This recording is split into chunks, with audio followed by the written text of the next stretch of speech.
예수 믿고 제사 먹고 거듭날 때 성령 세례를 받는데 그때 뭐 어떤 일이 뭐냐? 의롭다고 선언받은 거예요. 자, 시작. 우리 범죄함을 위하여 내어줌이 되고 또한 우리를 의롭다 하심을 위하여 살아나시는. 자, 우리가 예수님 죽으시고 부활을 믿는데 부활을 믿는 것과 나한테 적용된 것이 달라 이렇게. 예수님 죽으신 건 부활은요, 불교인들도 믿고 안 믿는 사람 없어요. 세계 사람 다 역사적인 죽으신 거 부활은 다 믿어. 근데 왜 구원의 역사 안 일어나냐? 적용이 없어요. 그 여기서 있잖아요. 적용하라고. 내가 너를 위해 죽었어. 너 죄문 해결했지? 그걸로 끝난 게 아니야. 내가 부활한 목적이 뭔지 알아요? 너 죄인을 의인하고 선언해서 영생 주려고 그런 거야? 이렇게. 여러분, 예수님 죽으신 건 부활을 믿으시죠? 나를 위한 건 믿으시죠? 그런데 성도한테 집에 가서 꼭 물어보세요. 죄인이요, 의인이요? 죄인이죠. 그리고 예수님 밑에 부활하신 그 주님의 선언적 주님 못 믿어버린 거지.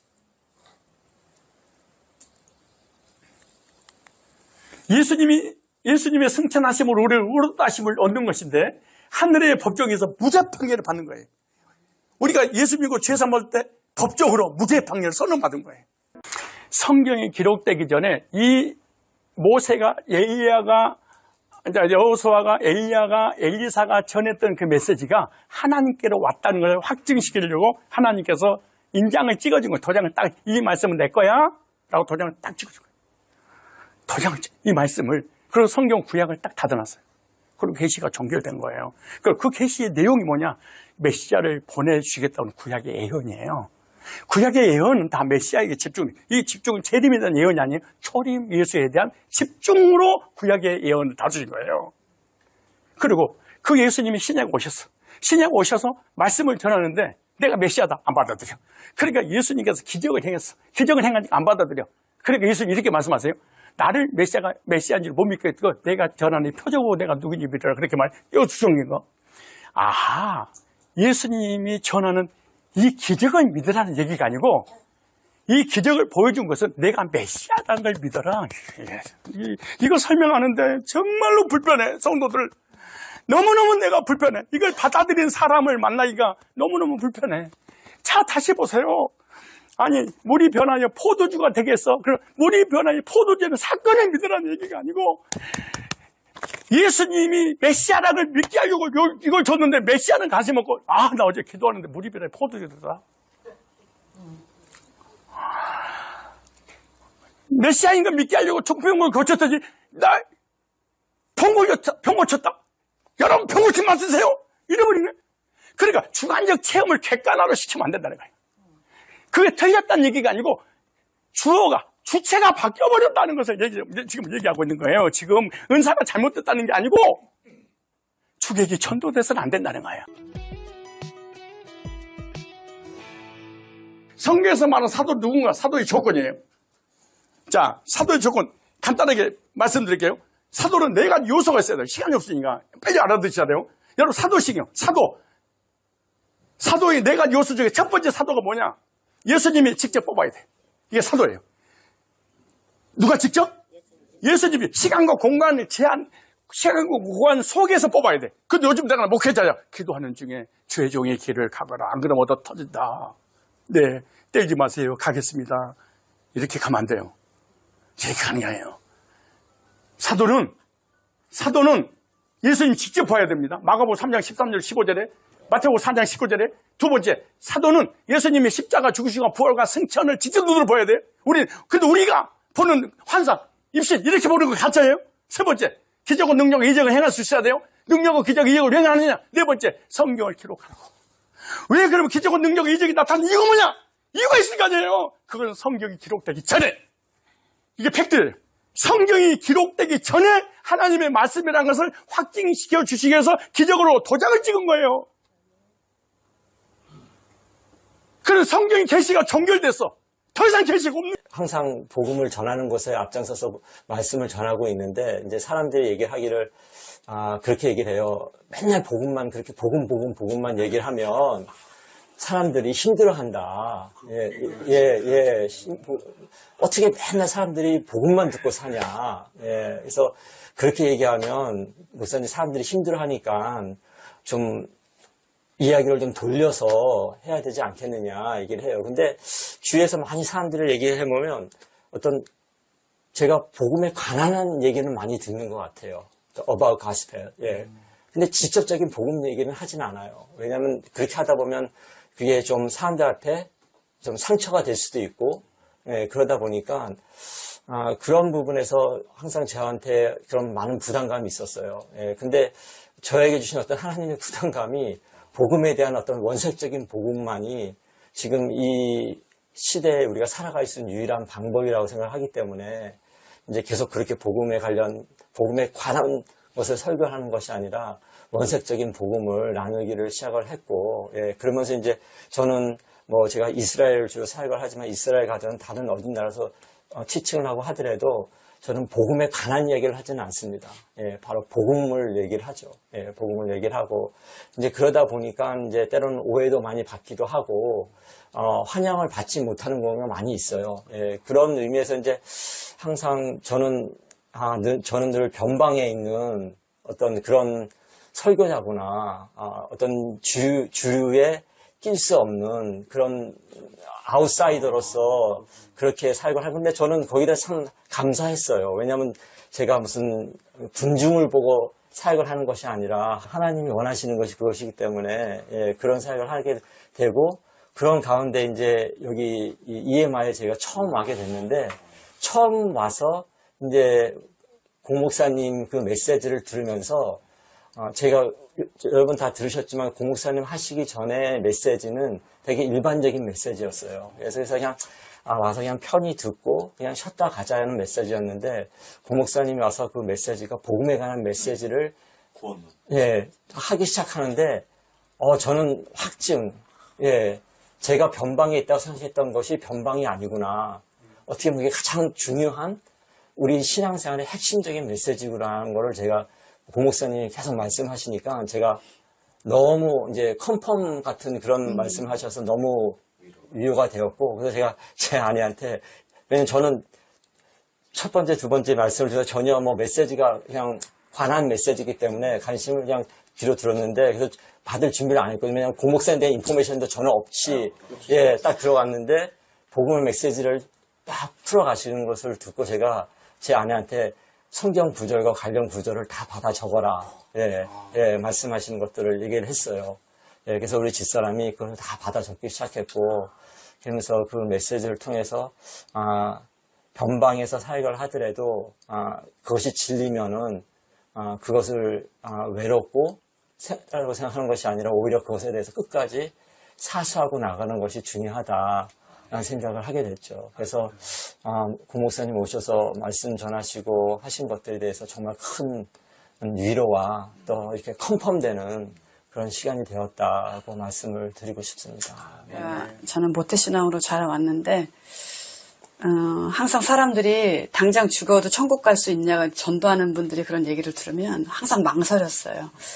근데 하나님께서 저를 말씀으로 만나주셨는데, 그때 아까 목사님 이번에 저희들에게 말씀 나눔해 주시면서 목사님 말씀을 들으니까 제가 그 말씀으로 주님을 만나고 제가 그 하나님 앞에 헌신할 수밖에 없던 그 시간들이 생각이 나더라고요. 근데 그 말씀이 뭐였냐면, 요한복음 10장 28장이었어요. 28, 29였는데 제가 읽어드릴게요. 제가 제 이름을 넣어서 읽어드릴게요. 그때 생생히 그게 지금도 너무 가슴이 뜨겁고, 내가 혜영이에게 영생을 주노니 영원히 멸망하지 아니할 것이요 또 혜영이를 내 손에서 빼앗을 자가 없느니라. 혜영이를 주신 내 아버지는 만물보다 크심에 아무도 아버지 손에서 빼앗을 수 없느니라. 아멘. 이 말씀이 너무 크게 다가왔고, 야, 참 하나님께서 나를 이렇게 나에게 영생을 주시고 예수님이 나를 위해서 죽으시고 나를 구원하시고자 하는 이 깊은 사랑 때문에 그럼 내가 어떻게 살아야 될까? 그때 정말 제가 정말 다시 태어난 것처럼 그때 그 큰 은혜를 이번에 목사님이 나눔해 주시는 말씀 들으면서 다시 한번 제가 클릭하는 시간이 됐고, 사실 남편이 조금 왜 당신 너무 이렇게 유난을 좀 떠냐. 그냥 조용히 가지. 당신만 꼭 복음 있는 사람처럼 그냥 조금 너무 그렇게 하지 말아라 그렇게 얘기를 했었는데 이게 맞는 거였구나. 그리고 이게 좁은 길로 가는 길이고 누구도 용기 내서 얘기하지 못하는 거를 참 목사님께서 정말 귀하게 이 시대에 정말 너무 하나님 편에서 정말 말씀하시는구나 하고 정말 저는 너무너무 목사님 때문에 저희를 여기 오게 하셨나? 목사님이 이런 것들을 통해서 저희를 다시 깨우치게 하시려고 많은 생각이 들었어요. 그리고 EMI에 올 때 하나님 저희를 거기 보내신 이유가 뭘까요? 하고 좀 반 기대하는 마음으로 왔는데 정말 목사님의 그 통쾌하게 그 복음에 대해서 예수님에 대해서 말씀하시고 저희가 어떻게 살아야 될 걸 다시 한번 남편도 컨펌하게 했지만 저한테도 다시 한번 기도하면서 남편이 그 복음 예수 그리스도의 길을 계속적으로 남들이 얘기 안 할 때 계속적으로 원색적인 복음을 얘기할 때 제발 좀 그렇게 하지 말라고 제가 그랬는데 이 길이 맞는 거였구나. 그리고 목사님께서 다시 한번 그거를 하나님의 또 말씀을 통해서 제가 받았던 그 구원의 그 은혜와 또 목사님의 그런 전반적인 그 말씀을 통해서 다시 한번 저에게 어떻게 나가야 될 것들, 앞으로 어떻게 나가야 될 것들에 대해서 컨펌을 해주신 것 같아서 너무 감사하고요. 그래서 목사님이 이제 저희가 사실 해마다 오기로 했어요. 해마다 오고 하나님께서 또 여기서 또 해야 될 일들을 또 주셨어요. 그래서 아까 목사님하고도 말씀하고 이렇게 말씀 나누고 왔는데 목사님께서 계속적으로 기회가 되시면 이 선교사하고 목사님들의 모임 이분들이 깨어나야지 그 종들이 그 많은 영혼들이 깨어나는 거잖아요. 어떻게 보면 가장 중요한 정말 이 모임 같더라고요.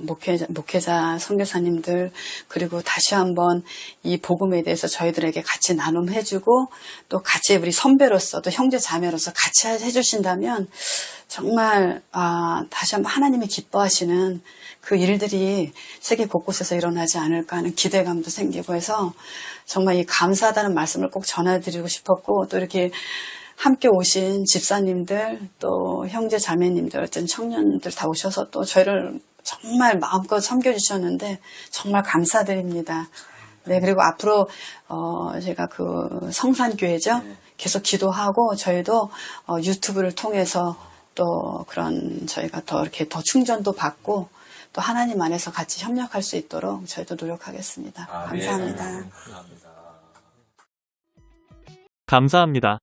계속되는 선교 여행에 성산교회 주님의 은혜가 넘치기를 기도드립니다. 확실한 고 목사님의 복음의 핵심인 구원론 언제 듣고 들어도 은혜가 넘칩니다. 이 시대에 사라져가는 구원의 복음 확실하고 담대히 전해주셔서 감사. 구원 1, 2, 3이 너무 짧아서 아쉬움 그리고 확실하게 담대히 목사님들, 선교사들에게 복음이 아닌 다른 복음 이단, 유사 종교 행위를 분별할 수 있도록 강의에 박수치고 응원합니다. 거기에 사랑의 후원을 함께하신 목사님, 순수, 따뜻함, 감사, 부드러움만 더하면 만점.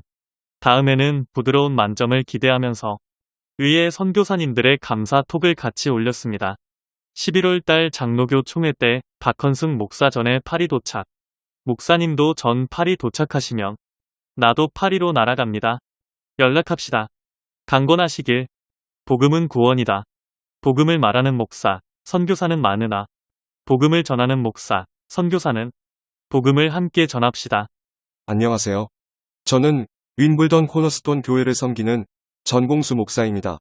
저는 작년 5월 23일 구강암 수술 후 사선을 넘나들며 회복을 위해 고군분투하였습니다.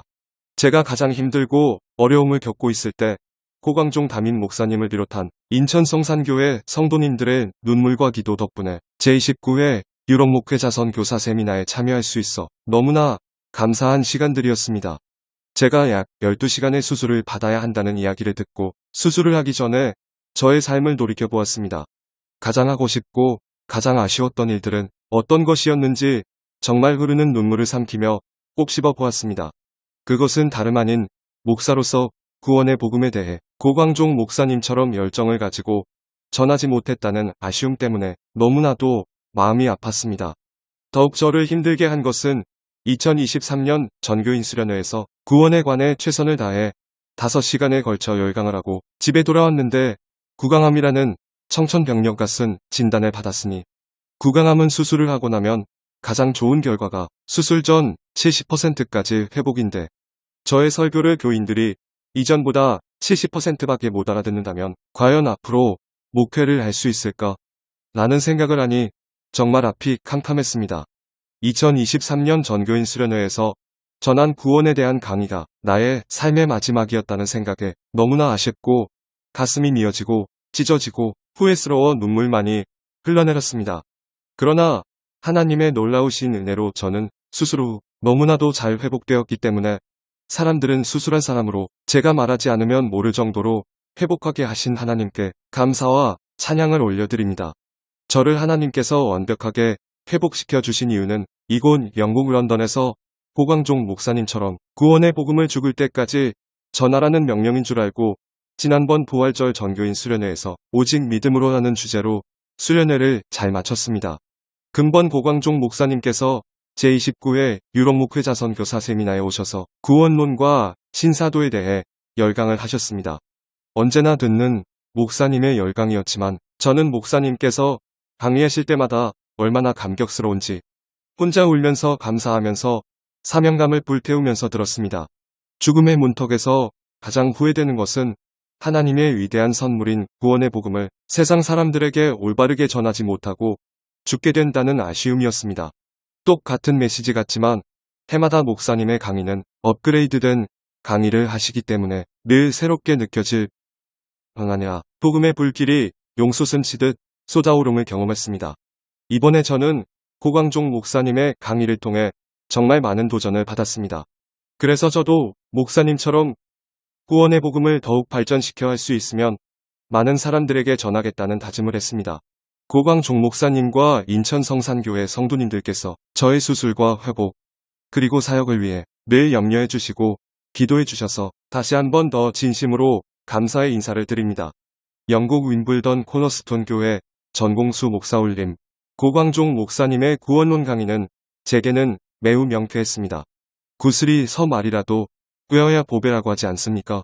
교회 생활 수십 년 동안 수없이 들었고 설명했던 단어들이 있는데 바로 죄, 심판, 하나님의 뜻, 성화, 성령의 역사라는 표현들입니다. 문제는 이것들이 하나하나 따로 흩어져 이해하고 있었던 것인데 그래서 모방된 다른 것, 가짜가 등장하면 긴가민가 하면서 헷갈리고 정확한 판단과 분별을 할 수 없었고 자신이 없었습니다. 저는 이번 세미나에서 접한 고광종 목사님의 명확한 복음에 제시의 힘을 얻었습니다. 흩어져 있던 구슬들이 꿰어지는 기분이었고 제 귀에 들린 명확한 복음을 다시 저의 것으로 정리하여 새기고 선교 현장에서 성도들에게 명확한 복음을 제시하도록 동부부여의 시간이 되었습니다. 신사도에 대한 강의는 성령의 역사에 대하여 분명한 이해를 할 수 있는 기회가 되었습니다. 세계적으로 알려진 은사 집회 광고를 보면 넘어져 뒹굴고 웃고 방언을 하는 등 다양한 형태의 기적과 은사가 나타나고 있었고 저도 호기심으로 집회에 참석해 본 적이 있었는데 예수의 이름으로 기도하고 그 결과로 나타나는 다양한 신기한 일들에 대해 어떻게 보아야 할까요? 예수의 이름이 아닌 불교, 힌두교와 이슬람교에서도 똑같이 쓰러지고 넘어지거나 흐느낌 등을 통해 기적과 능력이 나타나는 현상적인 영상을 보았을 때 충격을 받았습니다. 이단으로부터 시작된 은사와 성령의 역사에 대해 분별력을 가질 수 있도록 좋은 말씀을 주신 인천 성산교회 고광종 목사님께 깊은 감사를 드립니다. 알바니아에서 김재진 선교사 올림. 안녕하세요. 인천 성산교회 교우 여러분, 저는 영국 런던에서 목회하는 이희영 목사입니다. 여러분의 담임 목사님이신 고광종 목사님을 올해로 3번째 만남을 가게 되었습니다. 제일 먼저 알게 된 것은 2022년 제27회 유럽 목회자 선교사 대회에서 첫 만남을 갖고 알게 되었습니다. 고광종 목사님을 만나 알게 된 것이 저 개인에게도 큰 행복입니다. 목사님께서는 이 시대에 올 바른 진리의 복음을 들고 최전선에서 영적 전투를 벌이시는 장수와 같으신 분이십니다. 언제 봐도 나이를 가늠할 수 없을 만큼 열정으로 진리의 복음을 사수하기 위해 혼신의 힘을 다하여 전하고 강의하시기 때문입니다. 특히 구원론 그 중에서도 과거의 죄, 현재의 죄, 심판에 대하여 상급에 대한 부분에 대해서 명쾌하게 설명해 주심에 탁월하신 분이십니다. 진리를 알지니 진리가 너희를 자유롭게 하리라. 성도님들에게 진리의 복음으로 참 자유를 알도록 하시고 기쁘고 감사함으로 신앙생활하게 하시는 목회자이십니다. 그리고 이 시대 교회들과 목회자들이 복음의 진리를 혼동하고 비본질적인 현상들이 본질로 둔갑해 성도들을 혼란스럽게 하는 목회자들에게 따끔하리만큼 용기 있게 직언하시는 분이십니다. 특별히 진리의 복음을 둔갑시켜 복음인 것처럼 성도들을 미혹에 빠지게 하는 이단들에게는 조금의 주저함이나 타협함이 없이 잘못을 지적하고 회개하고 예수님께 돌아오도록 촉구하십니다. 이러한 면에서 이번 EMI 세미나에서 강의해 주신 신사도 운동의 역사적 배경 및 행태들이 얼마나 비성경적인가를 확실하게 강의해 주셨습니다. 이러한 연구나 강의는 사명이 없이는 불가능한 일들입니다. 오랜 세월 연구의 수고와 헌신의 전폭적인 박수와 갈채를 보내드립니다. 고 광종 목사님은 이 시대의 한국 교회 목회자들과 성도님들을 올 바르게 믿는 데 있어서 안내자 같은 분 혹은 내비게이션 같은 역할을 하시는 분이십니다. 근본 EMI 세미나에서 목사님의 구원론 강의와 신사도 운동에 관하여 많은 은혜와 도전을 받게 된 것을 다시 한번 머리 숙여 감사를 전합니다. 샬롬. 런던에서 이희영 목사드림. 나에게